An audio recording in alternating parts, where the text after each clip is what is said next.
Now, it's been 24 hours since the deadline for ANC provincial structures to submit lists of party officials who've been indicted for serious crimes. People charged with serious crimes will be expected to step aside from their positions.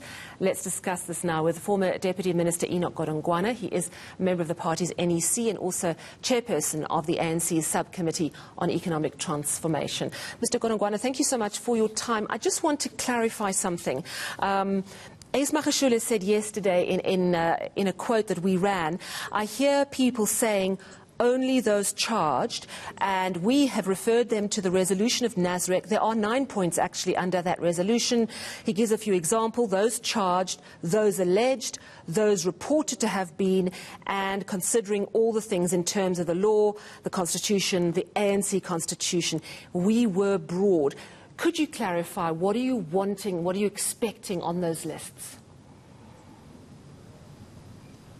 The Secretary General of the ANC is correct in saying the resolution refers to those accused of or reported to be involved in corrupt practices. So the resolution does not make reference to those charged. However, the National Executive has got powers in terms of the Constitution to establish and develop rules and standing orders to ensure proper, efficient and functioning of the organization. In line with that, the National Executive has decided to sequence the implementation of the resolution because of the complications associated with this. What then the National Executive has done starting from September 2018, because we've been debating this thing for years, we then distinguished between those that are charged and those that are found guilty and kind of prioritize that category. And then says that category must, then those that are charged must step aside, failing which they will be suspended in terms of the Constitution. Those that have been found guilty must resign. That's the sequencing the National Executive has made. To the extent that the Secretary General requires all those accused or reported to be involved in corrupt practices, it may be correct, because we need, therefore, to say, having completed this category, there must be a process of dealing with the remainder, and the NEC will have to take a decision in that regard.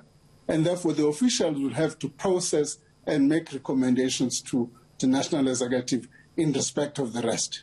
All right, that makes a lot of sense. Let me see if I've got it straight, just in case I create more confusion. The resolution is very broad, as Enoch Godongwana says, but the NEC actually decided to prioritise the more serious end of those issues.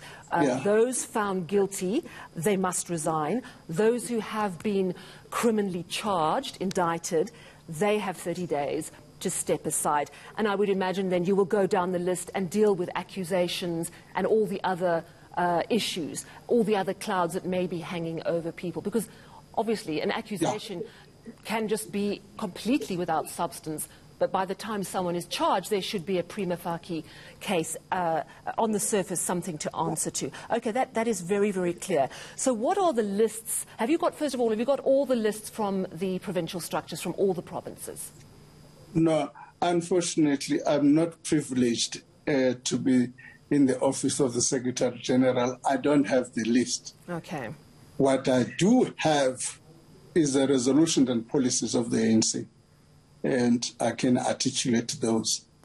My understanding is that some of the provinces, and possibly it's because of this confusion about who exactly should be on the list, who exactly must be stepping down, have actually asked for an extended period, more than 30 days. Are you able to tell us whether that is being considered currently?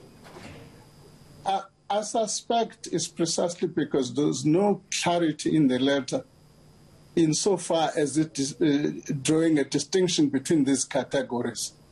If the letter was explicit in terms of the categories, I'm sure the provincial secretaries would have been able to provide the detail as quickly as possible. Are you expecting on the list, and I understand what you're saying, that you're not directly involved, but in terms of the NEC discussion around those who've actually been charged, does the list only need, at this point, those who've been charged or already found guilty? Look, the Secretary General is at liberty to, because it's his role and function to ensure the proper implementation of the resolutions of the organization. He is at liberty to request further information, including those that are not charged, and therefore, on the basis of those, what I would say, start a process of advising the National Executive of what guidelines we should develop for those. As a member of the NEC, do you not feel it is putting the Secretary-General into a very difficult position to have to be reviewing those lists when obviously his name is going to be on one? So, sure. I mean, if there's definitely a conflict of interest, no doubt about that. No doubt about that. The Secretary General, if I were the Secretary General, I would definitely recuse myself from the process because he himself is amongst the affected individuals. Why do you think he hasn't? I can't answer that question. He is better placed to answer that question. Yes, I didn't think I'd get an answer, but I had to try. I wanted to also ask you, it's been quite an eventful week for the ANC, and we've seen all these audio leaks coming out of the NEC meeting, one particularly of Jessie Duarte, and she's been really unhappy about that. I'm wondering, is the party planning to investigate how audio of the last ANC-NEC meeting were leaked out? I mean, after all, surely members of the NEC should feel comfortable to completely express their views fully and honestly without fearing that it's going to be leaked to the media. Mind you, my role, I'm a member of the National Executive. I'm not involved in the day-to-day operations of the ANC. And secondly, there's the officials, there's the National Working Committee. I'm also not a member. So I only interact with these issues at the National Executive Committee level. I don't know what discussion, because the discussion that were leaked were also included when I was chased away. So I don't know what happened after I was chased away from the National Executive. Why were you chased away? For misbehavior. Oh, ill discipline. It's great to see you still smiling, I have to say, because from the outside it looks like quite a tricky place to be, the ANC. Where do you see the party going? Are things tougher than they've ever been? Is the party finding a new way forward? Do you have hope that it will get there?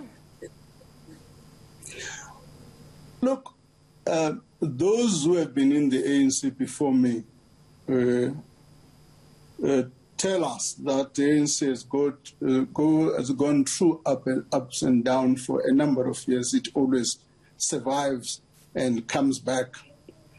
So with that history in mind, I also think that the ANC is going to survive some of the difficult challenges it faces today.